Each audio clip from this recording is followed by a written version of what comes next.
Thomas Jefferson, 1743-1826. This government the world's best hope. If there be any among us who would wish to dissolve this union, or to change its republican form, let them stand undisturbed as monuments of the safety with which error of opinion may be tolerated where reason is left free to combat it. I know, indeed, that some honest men fear that a republican government can be strong, that this government is not strong enough. But would the honest patriot, in the full tide of successful experiment, abandon a government which has so far kept us free and free, on the theoretic and visionary fear that this government, the world's best hope, may by possibility want energy to preserve itself?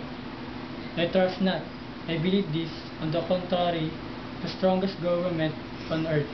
I believe it that only one where every man, at the call of the law, would fly to understand of the law, and would meet invasion of the public order as his own personal concern.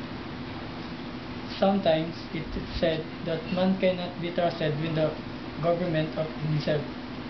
Can he then but be trusted with the government of others?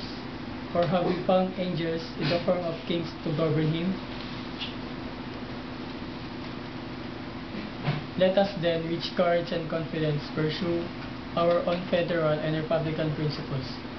Our attachment to union and representative government, kindly separated by nature and wide ocean from the exterminating havoc of one quarter of the globe.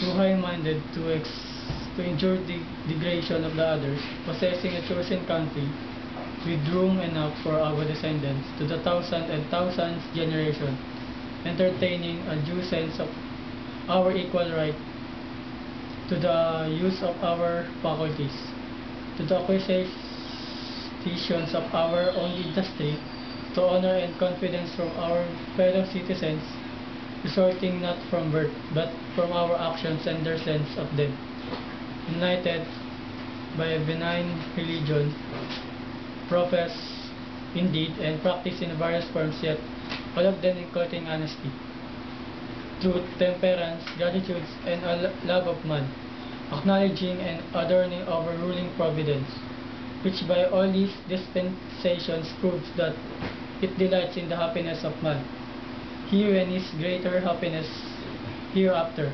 With all these blessings, what more is necessary to make us happy and prosperous of people? Still, one thing more, fellow citizens, a wise and frugal government, which shall restrain men for injuring one another, shall leave them otherwise free to regulate their own pursuits and industry of improvement, and shall not take from the amount of labor. The bread it has earned, this is the sum of good government, and this is necessary to close the circle of our fellow cities.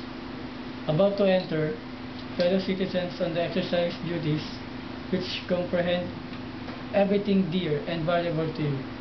It is proper you should understand what I deem the essential principles of our government, and consequently those which ought to shape its administration. I will compress them within the narrowest compass. They will bear, stating the general principle, but not all its limitation. Equal and exact justice to all men, of whatever state or persuasion, religion or political, peace, commerce, and honest friendship with all nations, entabling alliance with none. The support of state government in all their rights as the most competent administration for our domestic concern and the surest bulwark against anti-republican tendencies, the preservation of generous government in its whose constitution vigor as the ship anchor of our peace at home, in safety abroad, a jealous care of the right of election by the people, a mild and safety corrective abuses which are loathed by the sword of revolution where peaceable reminders are provided, absolute acquiescences in the decision of majority, the vital principle of republics, from which is not no appeal but to force. I thank you.